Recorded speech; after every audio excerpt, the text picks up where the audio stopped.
आज एक और ख़तरनाक वाक़या हुआ सवात मालम जबा के पास।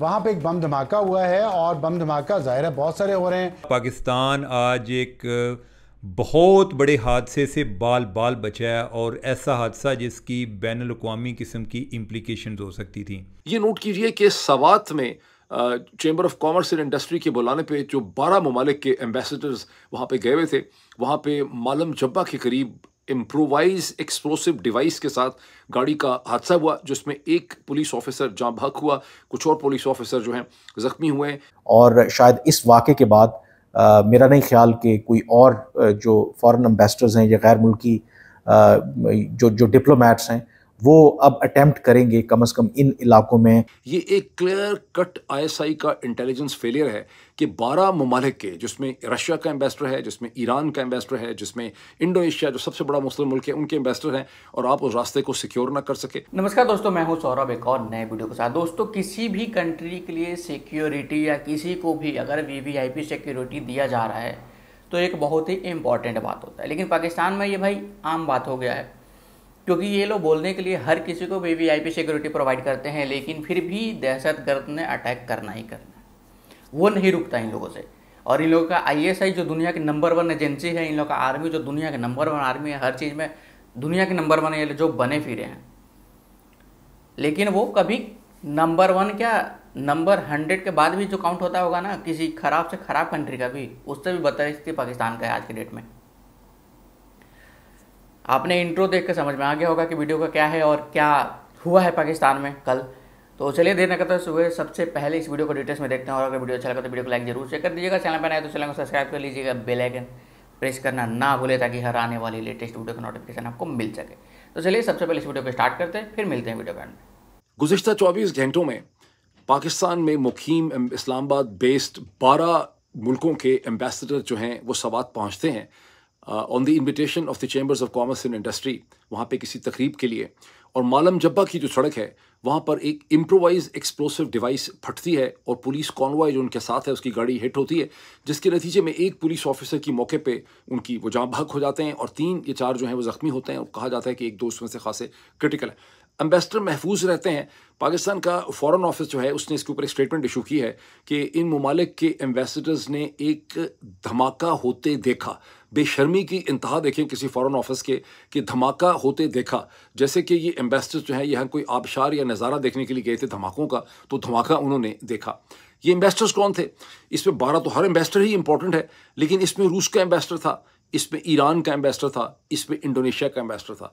ज़रा सोचिए कि अगर इनमें से कोई एम्बेसडर जाँ बहक हो जाता या ज़ख्मी भी हो जाता। वैसे तो रूस के हर कंट्री ने अपनी इसके हवाले से प्रेस रिलीज़ इशू की है, प्रेस स्टेटमेंट उन्होंने दी है खड़े होकर, रशिया की भी मैंने देखी है, लेकिन ये तो अभी उन्होंने बताई है कि इस तरह से हमला हुआ है। इससे पाकिस्तान का क्या तासुर या क्या इमेज क्या है पूरी दुनिया के अंदर। अब इस पर अच्छा, अब ये क्या है ये चीज़? ज़ाहिर है कि जब 12 ममालिक के एम्बेसडर सवात मालम जब्बा जा रहे थे तो वहाँ की एडमिनिस्ट्रेशन को अलर्ट किया गया, वहाँ की पुलिस को अलर्ट किया गया। अब क्या हम इतने बेवकूफ़ हैं, इतने मासूम हैं हम कि हमें ये ना पता हो कि वहाँ की इंटेलिजेंस को भी, वहाँ पे भी ISI की प्रेजेंस होगी? ये एक क्लियर कट ISI का इंटेलिजेंस फेलियर है कि 12 ममालिक के, जिसमें रशिया का एम्बेसडर है, जिसमें ईरान का एम्बेसडर है, जिसमें इंडोनेशिया जो सबसे बड़ा मुस्लिम मुल्क है उनके एम्बेसडर हैं, और आप उस रास्ते को सिक्योर ना कर सके। और कौन कौन से ममालिक के थे? उनमें से वियतनाम के थे, इथोपिया के थे, रवांडा के थे, ज़िम्बाब्वे के थे, इंडोनेशिया, उज़्बेकिस्तान, तुर्कमानिस्तान, कज़ाकिस्तान, पुर्तगाल, बोस्निया, रशिया। ये उधर क्या करने जा रहे थे?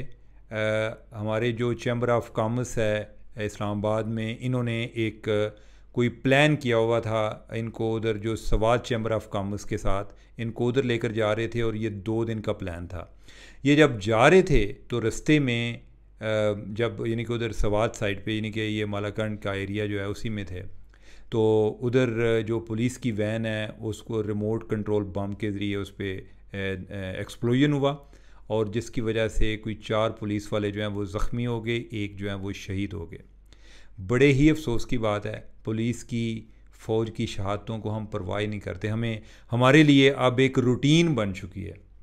लेकिन जो है यानी कि इससे बड़ा जो हादसा जिससे हम बच गए हैं वो ये है कि इमेजिन करें कि ये डिप्लोमेट्स जो हैं इन पर अटैक हो जाता, और उसका क्या इम्पेक्ट होता कि पाकिस्तान में 10 ममालिक के डिप्लोमेट्स वो जा रहे हैं और मिलिटेंट्स ने उन पर अटैक कर दिया है और उनको मार दिया है। इस वाक़े के फ़ौरन बाद पुलिस का कहना है कि पूरे इलाके को कॉर्डन ऑफ कर दिया गया और जो गैर मुल्की एम्बेसडर्स थे उनको एवैक्यूएट किया गया और फॉर्चुनेटली खुशकिस्मती के साथ कोई भी जो डिप्लोमेट है इसमें ज़ख्मी नहीं हुआ और कोई अदरवाइज़ जानी नुकसान नहीं हुआ, तो उनको फिल फॉर इस्लामाबाद के लिए वापस रवाना कर दिया गया है। जो उनका ओरिजिनल प्लान था कि आज रात उन्होंने मालम जब्बा में रुकना था, फिर कल एक और तकरीब में शिरकत करनी थी और कल भी उन्होंने वहीं पे रहना था, लेकिन इस अफसोसनाक वाक़े की वजह से तमाम जो प्लान है उसको मनसूख करना पड़ा और उनको हंगामी बुनियादों पर वहाँ से एवैक्यूएट करना पड़ा। अब ये जो वाक़या हुआ है, अभी तक जब मैं ये वीडियो कर रहा हूँ तो किसी ने इसकी ज़िम्मेदारी कबूल नहीं की, लेकिन जो इस वक्त खैबर पख्तूनख्वा की सूरत हाल है, वहाँ पर जो दहशतगर्दी के वाक़यात हो रहे हैं, तो मुख्तलिफ़ जो दहशतगर्द ग्रोह हैं इस वक्त एक्टिव हैं और उसमें जो इम्पॉर्टेंटली आई थिंक अब लगता ये है कि या तो कलअदम तहरीक तालिबान पाकिस्तान या इससे जुड़ा जो कोई और ग्रोह है वो इसमें मुलव्विस हो सकता है।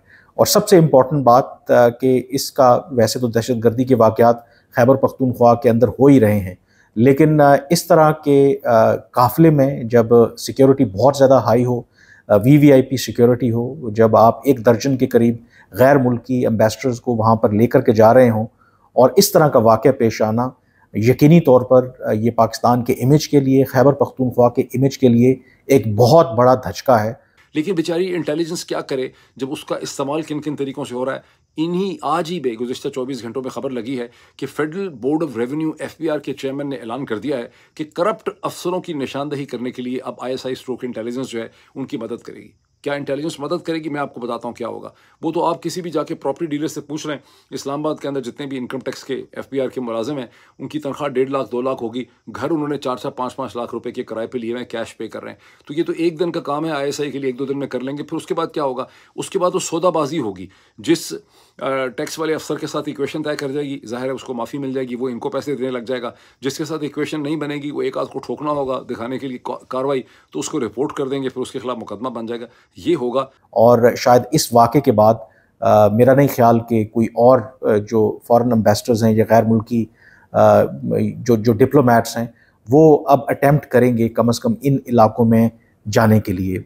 इसमें जो अहम सवाल है कि जब ये ट्रिप तरतीब दिया जा रहा था तो आई एम श्योर कि सिक्योरिटी के एक्स्ट्रा ऑर्डनरी इंतज़ाम किए गए होंगे, कीपिंग इन माइंड कि वो जो इलाका है वहाँ पर दहशतगर्दों की प्रेजेंस है और इस तरह के जो हाई प्रोफाइल टारगेट्स हैं यकीनी तौर पर उनकी रेंज में भी हो सकते हैं और जो दहशतगर्द हैं वो टारगेट करना चाहेंगे भी। पाकिस्तान एक ऐसा कंट्री है जहाँ बम फटना मिर्ची पटाखा जैसा हो गया है, जहाँ तहाँ फटते रहता है।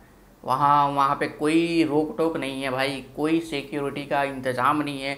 और ये लो भाई कराएंगे चैम्पियंस ट्रॉफी, ये लो भाई दे रहे हैं इंडिया को दावत, और इंडिया इस कंडीशन में जाएगी खेलने। भाई मेरा मान है तो इस कंडीशन में इंडिया का कोई भी कंट्री तो होता है ना, जिम्बाब्वे भी आके ना खेले, और इंडिया तो दूर का बात है। और इन लोगों का इस सिक्योरिटी प्रोवाइड को भाई दुनिया की नंबर 1 जो एजेंसी है वो भाई देती है कि भाई बहुत ही सिक्योर है। अब इन लोगों का हाल ये है कि भाई आर्मी नाला साफ़ कर रही है, कचरा निकालती है, पानी निकालती है। आर्मी का काम ये रह गया है, ISI का काम ये रह गया है कि भाई घर में छापे मारो, उसको उठाओ, उसको, मतलब जो लो लेवल का काम है ना वो इन लोगों की टॉप एजेंसियाँ कर रही है। आई होप आपको वीडियो अच्छा लगा होगा। वीडियो अच्छा लगा तो वीडियो को लाइक जरूर से कर दिएगा। चैनल पर नया है तो चैनल को सब्सक्राइब कर लीजिएगा। आपका राय क्या है इस वीडियो पे, अपना राय कमेंट उसमें ज़रूर से दें। तो चलिए मिलते हैं किसी और नेक्स्ट और मज़ेदार टॉपिक पे, तब तक ले जय हिंद।